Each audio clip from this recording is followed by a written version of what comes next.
Da viagem do presidente Lula a Paris, o presidente hoje se encontrou com o presidente francês, Emmanuel Macron, e fez um apelo em favor do acordo entre o Mercosul e a União Europeia. Esse acordo passa muito pela questão francesa, principalmente pela relação entre o governo francês e o setor do agronegócio no país. Quem está aqui com a gente também para nos explicar melhor tudo que está acontecendo nessa negociação é a colunista do UOL, Beatriz Bula. Bia, tudo bem? Boa tarde para você. Acho que agora já posso dar boa noite também. Eu olho no relógio aqui, o tempo voando já. Tudo bem? Obrigado por estar aqui com a gente. Oi, Mauro, boa noite, porque já está bem escuro, eu estou vendo aqui da minha janela. Boa noite para o Coach, para a Letícia, minha amiga querida, e para quem está nos assistindo também. Bia, o que você pode dizer para a gente a respeito de mais esse apelo do Lula ao Macron, fazendo um apelo até quase que emocional hoje lá na França, né, em torno desse acordo entre Mercosul e Brasil. O Lula falou que ele vai conseguir fechar esse acordo enquanto ele estiver na presidência do Mercosul. Ele tem mais 6 meses pela frente. Será que isso anda? Olha, Mauro, tá difícil de ser otimista a ponto de achar que esse acordo sai nesse período aí que o Lula estipulou, que são esses 6 meses, enquanto o Brasil está na presidência rotativa do Mercosul. Porque a gente teve em dezembro do ano passado o anúncio da conclusão política desse acordo, conclusão política e técnica, mas agora precisa passar pelo processo que eles chamam de internalização, ou seja, a comunidade europeia, assim como o Mercosul, tem que aprovar internamente esse acordo. E isso é o que gera algum ruído, e é através desse ruído aí que a França, que é acho que o país mais vocal nas críticas ao acordo, tenta fazer uma resistência à aprovação desse acordo. Por quê? Porque para que esse acordo passe a valer, ele precisa ser aprovado pelo Conselho Europeu primeiro e depois pelo Parlamento Europeu. Nessa primeira etapa do Conselho Europeu, a França sozinha, ela não tem o poder de barrar o acordo. Mas se ela conseguir juntar países que representem 35% dos moradores do bloco europeu, aí sim ela teria a possibilidade de barrar, de vetar um acordo. E aí, como é que a gente está hoje, né? A chegada do Donald Trump à presidência dos Estados Unidos abriu uma janela de oportunidade para que países que eram resistentes se mostrem mais dispostos a fechar esse acordo, porque eles estão vendo que é preciso criar outras geografias de comércio, porque a Europa não pode ficar dependente dos Estados Unidos, um aliado tradicional que virou as costas para o mundo inteiro e só está olhando para si agora neste governo Trump. Então, é o caso da Áustria, por exemplo, um país que estava resistente ao acordo, mas que vem cobrando pelo término, pela conclusão desse acordo e internalização na Europa desde a chegada do Trump à Casa Branca. Por outro lado, há outros movimentos preocupantes também para quem defende o acordo lá na Europa. Na Polônia, por exemplo, a eleição de um líder trumpista e de direita tende a fazer com que um país que já não era muito favorável ao acordo dê voz, dê força para essas críticas do Macron. E aí é muito difícil imaginar que essa viagem do Lula à França ou essas falas pedindo que ele abra o coração, gerem algum tipo de repercussão e façam o Macron mudar de posicionamento, porque tem bastante coisa em jogo no cenário doméstico lá na França, inclusive no cenário político doméstico, né? Os agricultores franceses, eles se opõem fortemente a esse acordo, por entender que eles perderiam espaço aí com a entrada de produtos do Mercosul, e os agricultores franceses, eles exercem manifestações e são bastante vocais ali nessas críticas ao acordo, organizam protestos, bloqueios de estradas. Isso gera um desgaste político para o Macron, que já não passa ali pelo seu melhor momento de popularidade, digamos assim. Tanto é que, vale lembrar, foi num momento de crise política da França, em dezembro do ano passado, que a União Europeia conseguiu emplacar esse acordo com o Mercosul. Foi justamente na semana que o parlamento estava aprovando uma moção de desconfiança ao líder do parlamento escolhido pelo Macron. Então, assim, a União Europeia também aproveitou no ano passado um momento em que o Macron já estava fragilizado para conseguir andar com esse acordo. Tudo indica até agora que a França vai continuar sendo resistente e que não necessariamente isso vai ser o suficiente para barrar o acordo, mas pode ir protelando essa conclusão, esse desfecho final.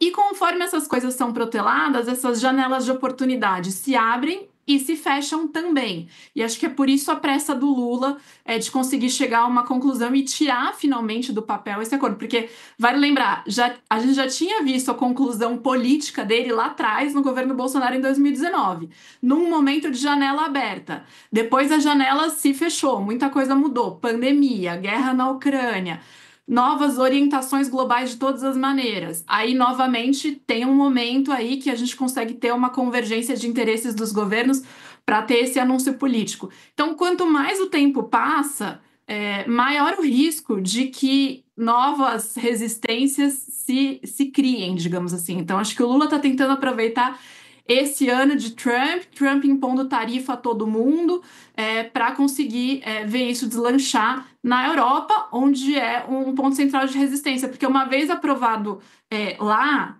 internalizado lá na Europa, aqui no Mercosul, esse trâmite é muito mais tranquilo e os prazos já começam a correr aí para que esse acordo passe a valer.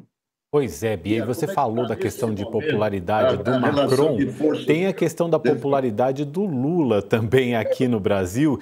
E o Lula, eu imagino, Couto, deve estar louco para dar uma grande notícia, para fazer um grande anúncio.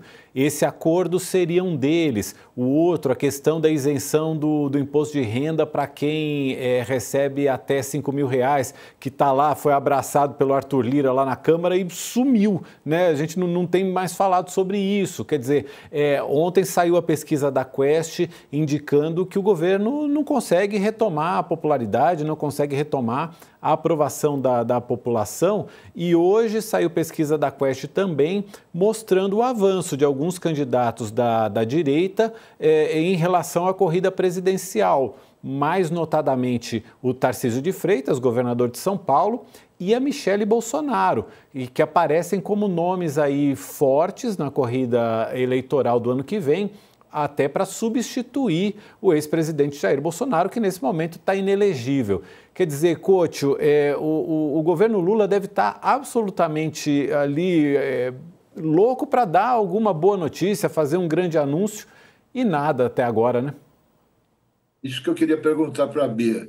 Nesse momento, Bia, como é que está a relação de forças dentro do Conselho Europeu? O Macron tem ou não tem maioria? Esses 35% que você falou, né? Como é que está essa relação de forças lá dentro? Então, Couto, aparentemente não tem essa maioria. Essa maioria, maioria não, nem seria uma maioria necessária, né? Mas esses 35%. Porque, como eu falei, se juntasse França, Polônia, Áustria e Itália, por exemplo, que era o que se falava no ano passado, já ele já conseguiria talvez esses 35%. Agora, a gente tem a Áustria indo num outro sentido. Apesar da Polônia dar indicativos de que, sim, estamos contra o acordo, a Áustria já dá um indicativo no outro lado, né? No sentido de, olha, o Trump chegou, mudou o cenário, vamos concluir esse acordo. E a Itália fica passando sinais dúbios, mas indica que no fim vai aceitar, porque a despeito de esses países também terem setores agrícolas que se opõem ao acordo, eles também têm setores industriais, muitas vezes, que são favoráveis ao acordo, né? Então, tem outros ramos da economia ali, nesses países que exercem também uma pressão sobre os governos, então fica numa situação dúbia. Até agora não parece que o Macron tenha esse número aí de países necessário para vetar, mas ele tem criado bastante barulho público com relação a isso, né? Então eu acho que nisso ele vai ganhando também tempo e tentando encorpar, digamos assim, essa resistência, um pouco como eu leio. E não acho que isso vai mudar com essa viagem do Lula. E, Mauro, com certeza, né? Seria uma boa notícia para o governo que está precisando de boas notícias. Falar que, olha, além de termos feito anúncio político, agora finalmente a gente conseguiu convencer a França, convencer os europeus, e esse negócio começa a valer. Algumas tarifas começam a valer no dia seguinte da internalização, assim, outras levam anos, 15 anos, né? Para que se chegue à tarifa final estipulada. acordo. Mas também, Mauro, eu tenho alguma dúvida se isso geraria uma melhora de popularidade do presidente, porque historicamente, né, aqui no país, a gente não.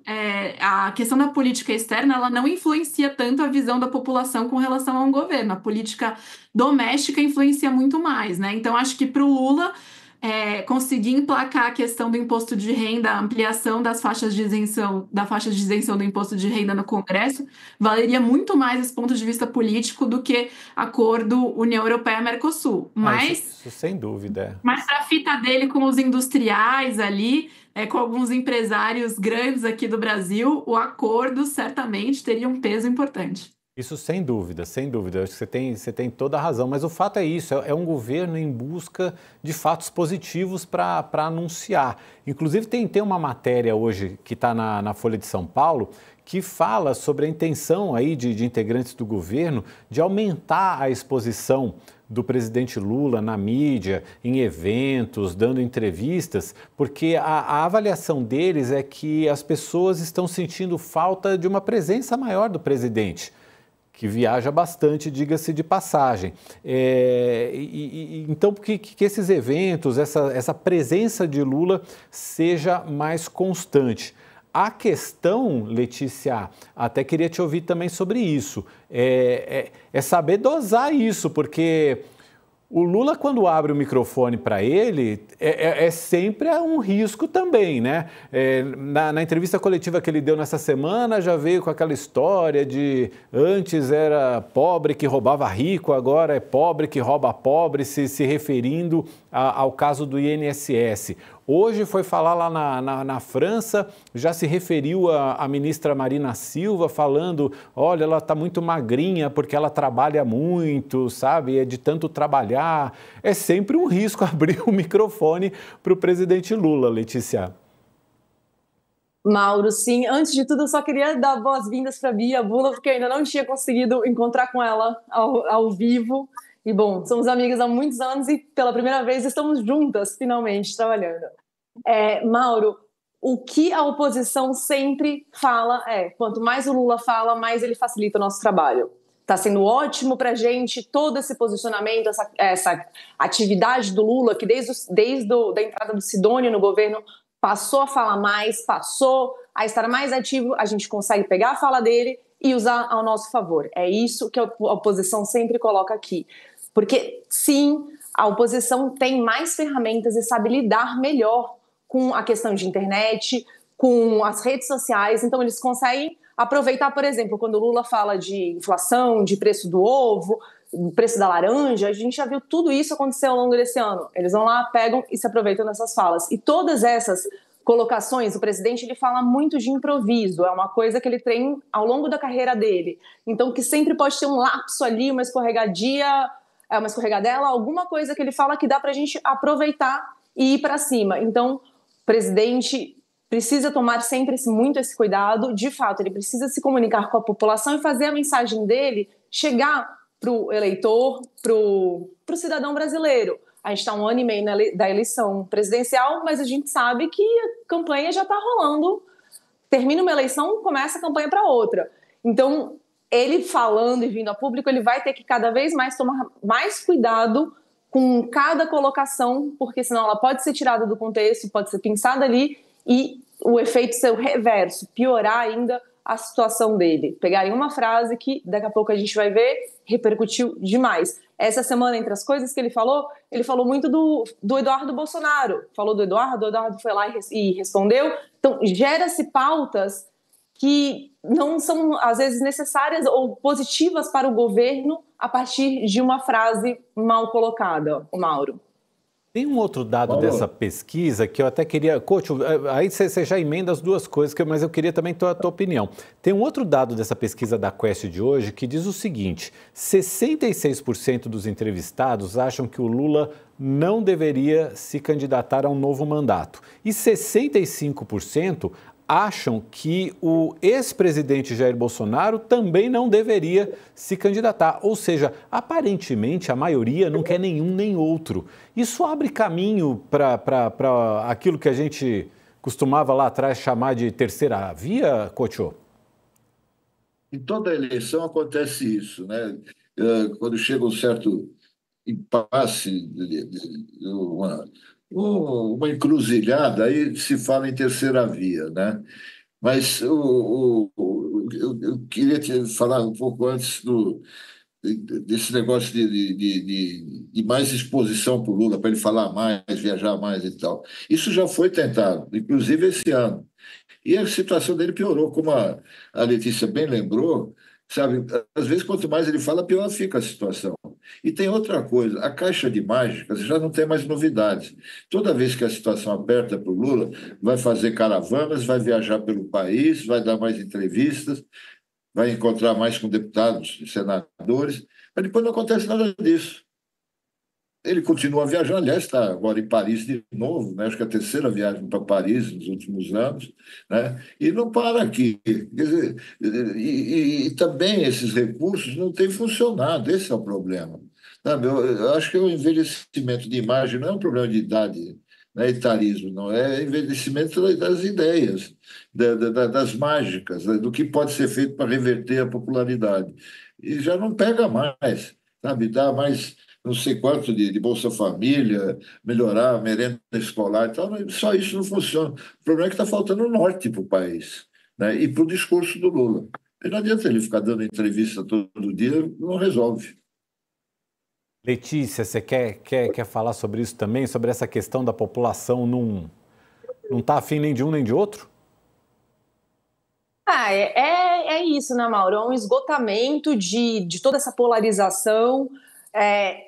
Isso tudo a gente já vê há muito tempo, esse tipo de comentário, a gente já vê diferentes universos falando, desde pesquisas de opinião, com todos os tipos de grupos sociais, a gente vê a Faria Lima falando, todo mundo busca uma terceira via, que no momento, inclusive, está sendo muito aclamado o nome do Tarcísio, né? A grande esperança para boa parte da direita. Enfim, e o Lula, colocado nesse cenário, ele enfrenta um segundo turno difícil ali, né? Com algumas figuras do campo da direita que também estão super bem posicionadas nas pesquisas. Ainda falta mais de um ano para a eleição, mas isso traz de novo esse tipo de aviso, de alerta, né? Olha o tipo de esgotamento que a política nacional está vivendo já há alguns anos e o presidente precisa entender e saber lidar com isso. É difícil, mas ao que tudo indica, a gente tem visto mais do mesmo e talvez a gente veja mais do mesmo ao longo dos próximos um ano e pouco, até a próxima eleição, Mauro. E é preciso a gente considerar que essa pesquisa mostra o Lula competitivo ainda na corrida eleitoral, tá? Apesar da gente ver outros nomes da direita surgindo, Tarcísio, Michele, o governador do Paraná também, Ratinho Júnior, aparecendo aí bem colocado quando se considera segundo turno, sempre contra o Lula ganha deles em todos os cenários. Ganha na margem, mas ganha, ou seja, continua competitivo. Bia, você ia falar alguma coisa para a gente encerrar esse bloco nosso aqui, por favor. É muito rápido, eu só queria fazer uma ponderação. Na eleição americana do ano passado, as pesquisas mostravam que os eleitores não queriam nem o Biden nem o Trump.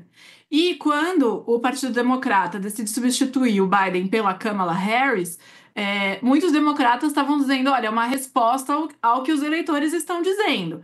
Também a situação de saúde do Biden e os sinais que ele vinha dando, etc., que se confirmam depois, neste ano, né, de que ele estava passando ali por um problema de saúde, mas os democratas usaram essa carta, os eleitores estão falando que não querem nem Trump nem Biden, estamos apresentando alguém que não é Trump e não é Biden, mas não ser o Biden não foi o suficiente para Kamala Harris ganhar do Trump. Então, eu acho que, apesar de ter esses sinais das pesquisas, ainda não dá exatamente para dizer assim, olha, se vier outro nome ganha. Pelo menos não foi isso que aconteceu lá nos Estados Unidos. E tá longe ainda tem água para rolar debaixo dessa ponte aí. Couto, diga. Só mais um dado, Paulo. Mais um dado nessa história de terceira. Isso aí, toda eleição aparece a história da terceira via.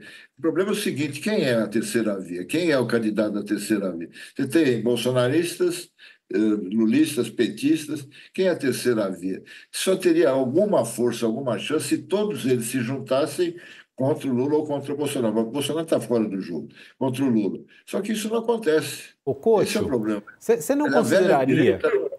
Você não consideraria Oi. um Tarcísio de Freitas, digamos assim, afastado do bolsonarismo, né?